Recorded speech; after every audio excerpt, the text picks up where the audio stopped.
care, we know what we're talking about.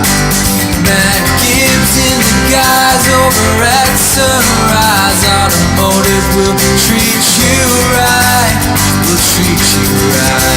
Yes, they do. They treat me right every time I go there and get my car fixed or maintained, which is the best reason to go, is to maintain. I hate when I go to get my car fixed because, I mean, something's broken. But I also went there one time to get a new car because the other car was just beyond repair. Matt Gibbs is here from Sunrise Automotive and Crossroad Auto Sales. Good morning, Matt. Good morning. You've been here the whole time, actually. Yeah. We're listening to Carol Ann's rerun. It's a good thing that we have recordings, isn't it? Yeah. So somebody in the parking lot asked me to ask you, and I'll just start with this, and I know you know what I'm going to ask you, to talk about automobile security systems, and I think that means alarm systems, etc.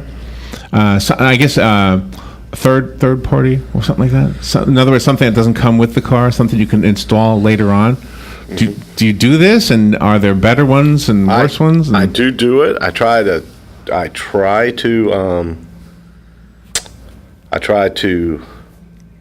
My honest opinion about them is there's all kinds of different companies out there. Viper's probably. You can spend a lot of money on something. Well, right? It's not even really about the money. Oh, it's that.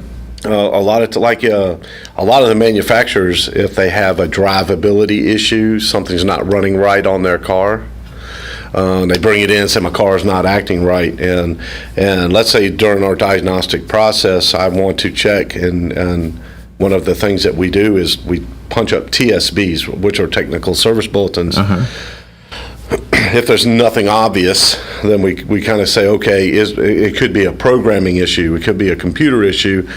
And so one of the very first things listed on the TSBs for drivability issues is, does the car have an aftermarket alarm system? Oh, okay. So, and if it does have an aftermarket alarm system in it, then the next step 2 is disable the aftermarket alarm system, test drive car, see if it sends up, fixes your problem.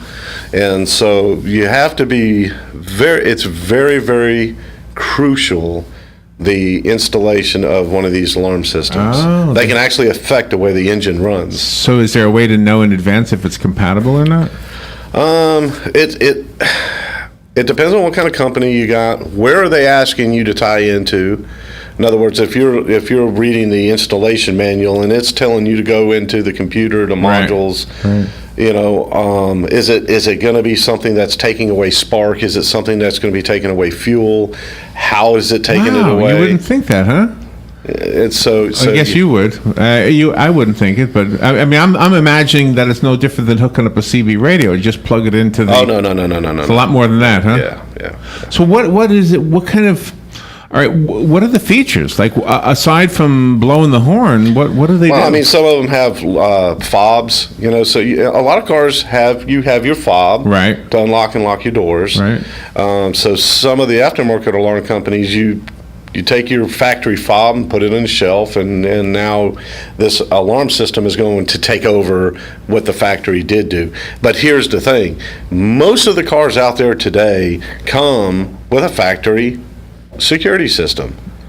So if you arm the factory security system, your car is just as protected as one if you install a Viper system. Okay, and this is maybe what I don't get. I don't understand how it's protected. I mean, aside from the horn blowing, what else does it do? Oh, it won't start. Oh, it simply won't start. Right. I mean, back in the day, my car's a 2005. Mine will just blow the horn, right? No, yours won't start. Mine won't start? No. If someone went in there... Really? Cars today are not near as easy to steal as they were, let's say, even back in the 80s and 90s. Really? Yeah. Okay, and for me to set my car so nobody can steal it, I just hit my fob twice? You hit your lock button twice, and you'll hear it beep. And the lights flash. And that's telling you that the security system is now activated. Which means, if somebody... let me ask you this. If I'm in my car, and I pretend I left. I open the door and close it, and then I do that button twice, and then I open it from the inside. Will I set off the alarm? You will set off the alarm after it goes. There's a cycle that it has to go through. Once it reaches its cycle, then if you were to, let's say, like if someone was breaking into your car, they used a Slim Jim, Right. and they unlocked your door, manually unlocked your door. And once they opened the door, all your lights and your horn would start to flash and blow. Okay. Now, if they were able to continue on and, let's say, pull the ignition cylinder out and want to jump your power wire to your starter solenoid wire to start the vehicle, because that's what they did back in the day. Right. You know, you watch the movies and the guy reaches under the dash and Yeah. drives away. Oh. No, that doesn't happen. And did it ever? It never happened. Oh, it like never that. could do that. Okay. But, you know, for the sake of the movie, but on your particular car, if they were able to do all that and they touched the wires together, got the engine cranking over, it still wouldn't start. There wouldn't be no fuel pressure and there wouldn't be no spark.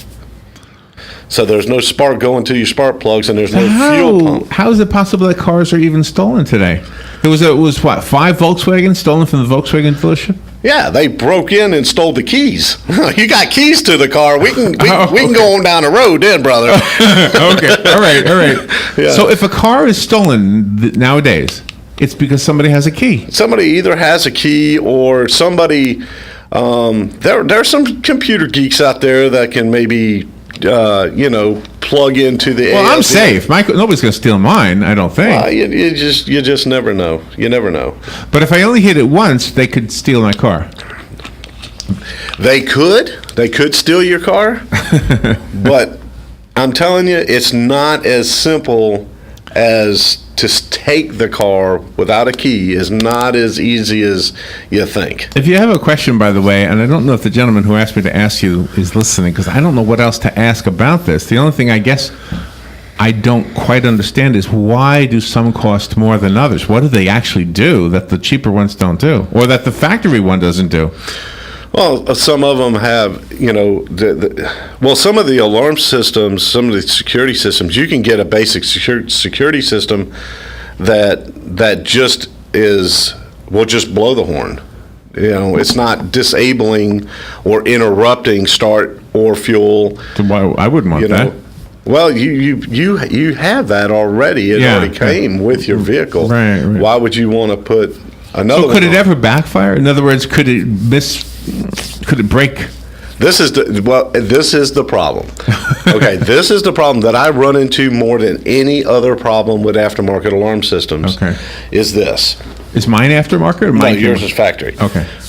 With an aftermarket alarm system, if something starts going haywire, let's say you're driving down the road and the door locks are locking and unlocking and it just randomly, randomly, and it happens. That would worry me. Yeah. That happens a lot, and you'd be surprised how much it happens.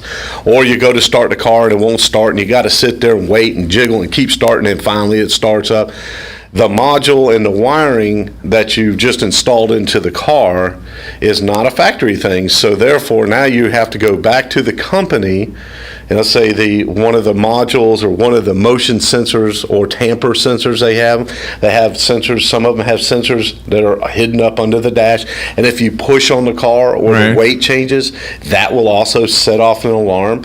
But what if that sensor goes bad? You typically can't buy the sensor, so you have to basically buy a whole new system and replace it with it.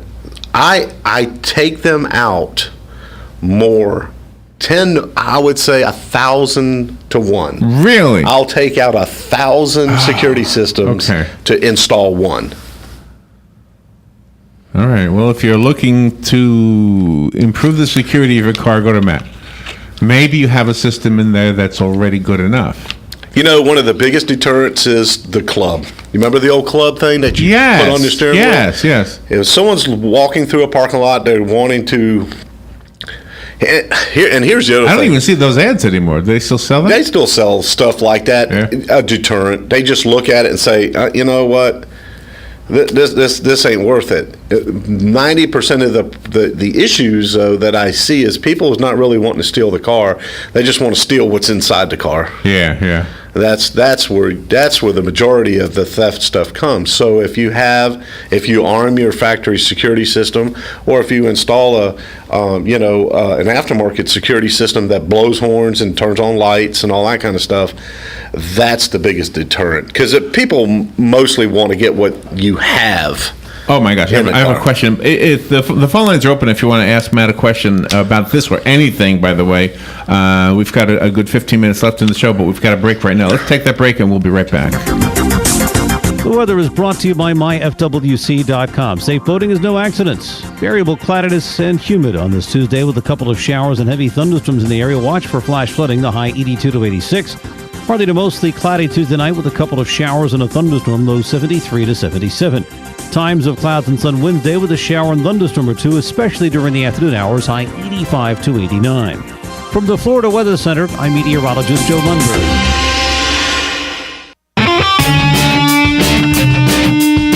Are you in need of custom screen printing, embroidery, or promotional items? Then look no further and come visit the brand new Legacy Team Sales. LTS is conveniently located off 17th Street next to Armstrong Homes in beautiful Ocala. We offer the best prices and highest quality products for your company, team, school, or nonprofit. Whether looking for screen printed shirts, embroidered polos, or travel team uniforms, you'll be sure to find it at Legacy Team Sales. Come visit our new 27,000 square foot facility. Our friendly and knowledgeable sales staff will assist you in every part of your custom purchase. LTS carries the hottest brands in the industry like Under Armour, Russell, Mizuno, Asics, Badger Sports, Gildan, Pacific, Ogio, and many more. At LTS, screen printing embroidery is done in-house and we guarantee customer satisfaction. Stop by, give us a call, or check us out on the web at shoplts.com. Remember the name, LTS.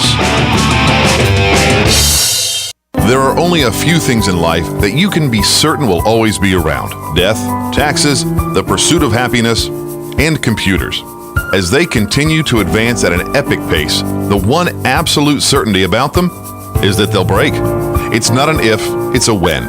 And when it happens, bring it to the only company in Ocala that's certified in Apple and Microsoft, Ocala Mac and PC Repair.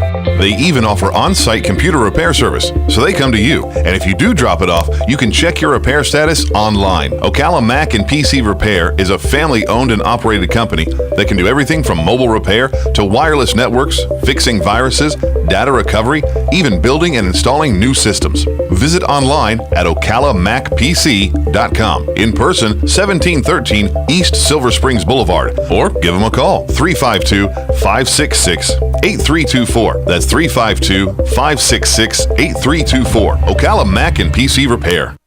Here's what you may have missed on the John Tesh Radio Show. Curly fries are the most caloric. Curly fries are a no-no because all those curls create more surface area for oil to glom onto during the frying process. If you have a bigger role in the company right now, but you're seeing no change in your compensation, our career coach says you should be asking for a raise. Did you know that people with children are half as likely to get a cold as people who don't have kids? Intelligence for your life on the John Tesh Radio Show. Don't miss this stuff. See how wires work? See how wires work sometimes? Come on. Damn, we got to shorten this wire over here. And it's weird. It only like shorts out when I come back on the air. Something happens off the air. Matt Gibbs is here. This is a live show. If you want to call in, it's September 13th, 2016. That's your way to know that it's live. Questions about your cars, your engines, your security systems for cars, which is what we basically occupied the first half of the show with. So I have one more question about that. Okay. So if I hit my fob twice, and I've set my alarm, and I have my car in long-term airport parking, so I'm going to be gone for a week, and somebody breaks into my car to steal whatever is in there, does the horn blow until the battery is dead? Some cars it would. Some cars would blow for a period of time, and then the alarm would reset itself. So I would come back from New York either with a broken window and not being able to start my car, but the car would still be there. It should be, yeah. It would still be there. Just be wet because the rain would get in the window and everything. Parking in a garage. Yeah, but that's more expensive. It is. Yeah, I looked this up. Long-term parking is very, very affordable. It's like $9 a day if you're in the economy lot. Yeah. And that's where the bad guys probably stalk out the Well, cars. the security, I think, for those. Really? I've never had a problem, and we do a lot of traveling. You do it a lot? Yeah. Well, I've never. I mean, I think the chances of you having a problem probably in the parking lot of the mall is probably greater than the parking lot at Okay. Well, at the airports. That's good. I would think. Because I'm always worried about my car out here. I mean, I'm the first car here in the morning.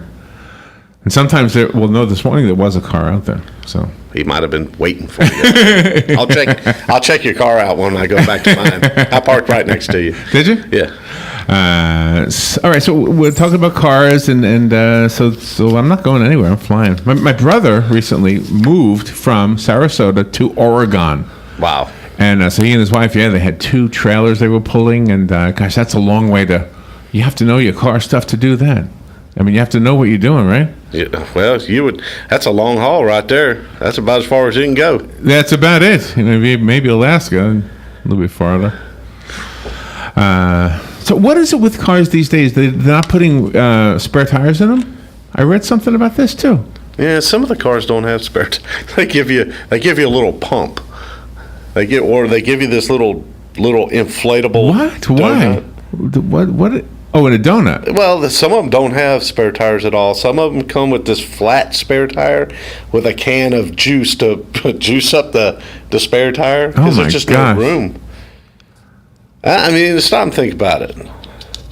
If you had a flat tire, would you get out and change the flat tire? Of course. I say I wouldn't. You wouldn't? No. I have changed my flat many times. I wouldn't. Not if I was in town. Now, if I was out on the road and why wouldn't you change your flat tire? I'd make a phone call, brother. I'd call up my boys over at Carl Johnson and Superior Towing and. No way. Yes, I would. I have changed my own flat every single time I've had one. I don't want another one, but I hate flat tires. I think I've only had 2 flat tires in my whole life. Really? Yeah. Were you? I don't remember when they stopped selling them. When we used to get retread tires. Yeah. I used to buy these because they were cheaper. On the boulevard, a very nice guy, by the way. Was it Concoran CO or something? Oh, gosh, this was the nicest guy. I don't know if you knew him or not, but anyway, he had like a red building, like almost up to the Cascades on the, I guess that would be the south side of the boulevard. Does that make sense? Yeah. Do you remember this guy? Anyway, he was such a nice guy, and he had such a nice staff like you do. I mean, in fact, you remind me of him, not the way you look, but the way you are and the way you run your business. Anyway, so he would, try to help because I never had much money. And so he would sell me these cheaper retread tires. The problem is, all of a sudden you're driving down the road. Yeah, something slapping the car like, oh, man. And it goes back to the old saying, you get what you pay for. Get what you pay for, yeah. So they don't sell them anymore, or they do? No. And they may sell them somewhere, but they're not. Gosh, what was that sold. guy's name? This was a nice guy. He would have liked this guy. What if he's still in business? I know that it's not there anymore.